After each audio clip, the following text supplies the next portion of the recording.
to other people or in public, she holds it in so that she can come home and like spew it out onto me. That's okay. That's God's way. But this is what I think happens. When she was a junior, her summer between her junior and senior year, I think that God allows this to happen. And you little girls, that your babies aren't this old, just listen to me. All right, one day they'll just turn on you. And you'll think, who in the world is this? Who's coming down the steps in the morning? We don't know who this is. I think that God allows that because he knows that you're about to let your baby go off to college or whatever they're going to do. And he knows that you're grieving.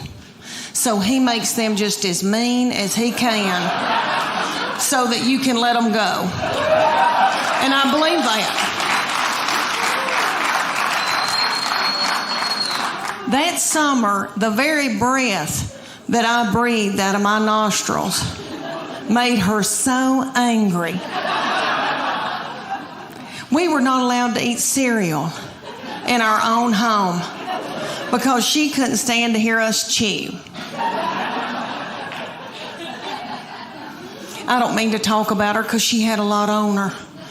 She had to empty the dishwasher. Stuff like that. That's so hard. Okay, let me tell you about an example when she was probably your baby's age, y'all's little children, because y'all are so cute. Look, their thyroid's still functioning. Y'all still got hair. Good for y'all. Y'all got on little breeches. Yay. Okay. When my middle one, when she was in elementary school, I was so blessed that I got to take them to school and pick them up every day in my minivan. And I would watch them come out, my girls, and I saw them. They were in a good mood. I saw it. All right, they would be goosing each other and waving to all the little children and the principal. See you tomorrow. Okay. Then they'd come over to my minivan, get in, slam the door. That middle one would take her backpack and sling me in the back of the head with it. She'd say every day something like, I'm starving to death. You don't have a piece of cheese in this car? Your driving's making me car sick. I hate her.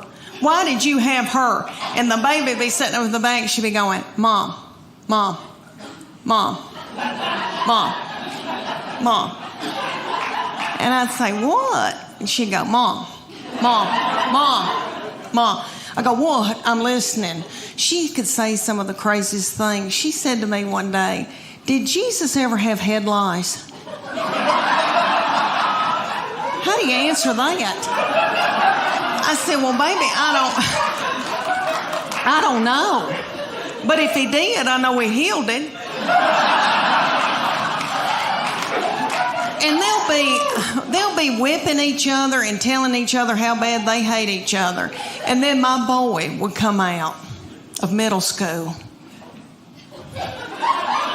He'd get in the car and say something like, you know, they're building a new Home Depot up on 281. Just as happy-go-lucky.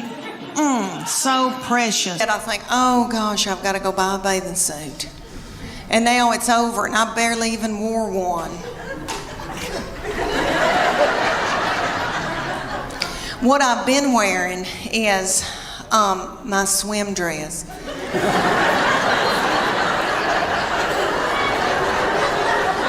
Because my life is over. I did a show for a bunch of women, and one of the women came up and she said, you know, you ought to go to Sears and get you a swim dress in the Land's End department. And I thought, should this hurt my feelings?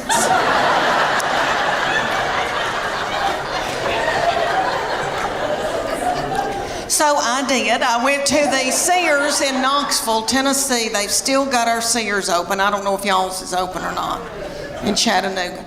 Okay, ours, you go in, there's not a soul in there. The lights are on. Nobody's shopping. Nobody's working. I mean, I felt creeped out, and I thought, are they running dope out of Sears?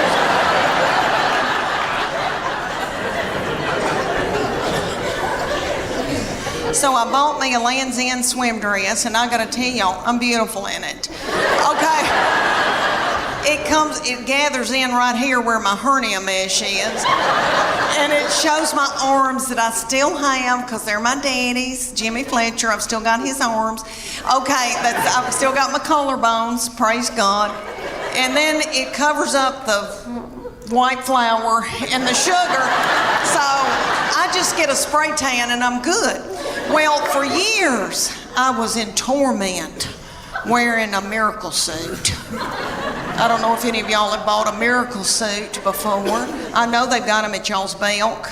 I know they got them. And there's gonna be a big gob of them hanging together, because they have hundreds of them. And I wore one year. I felt so desperate after I couldn't wear a bikini anymore. I wore a lavender one in Hawaii, and my husband and I went, and they took this scuba video of us scuba diving, and I popped that video in from Maui, and I thought, oh, I can't wait, and this like big lavender thing goes by, and I'm like, what is that?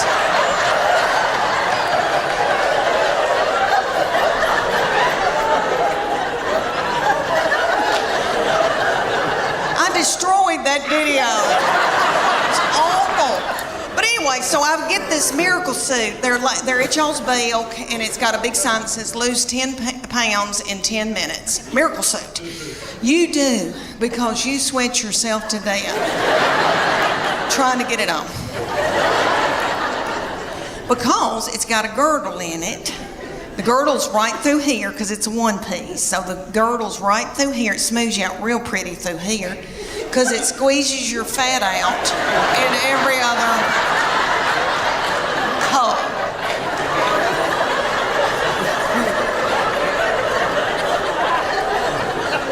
And don't get it wet, because somebody will have to cut it off of it.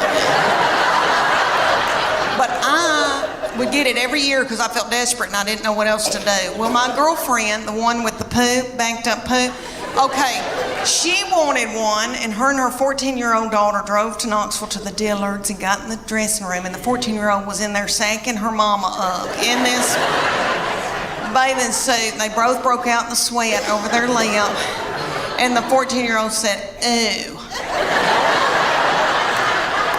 Mom, gross. Let's put it back and get out of here."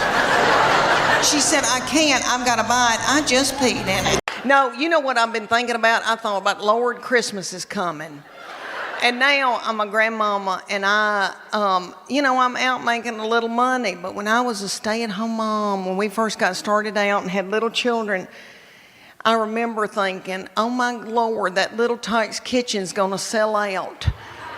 And my husband doesn't like to let go of money till right at the end of Christmas. And I'm like, I gotta get there. Oh, okay, I'll do something nasty. I'm gonna...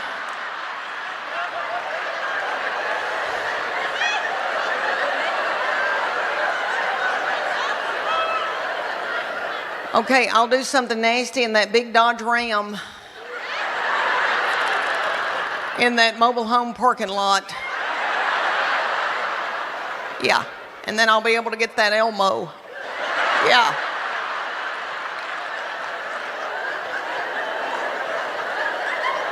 Y'all won't believe the things I've done so my children could have a good Christmas. You know, but they always did. Oh, you little mamas, God love you. And then you gotta clean everything and cook and then wrap. I had a good friend that she said to her husband, if you'll wrap 3 Christmas presents, I'll have sex with you. She did. I remember that years ago, and I remember thinking, okay, I could do that. Maybe I could do that.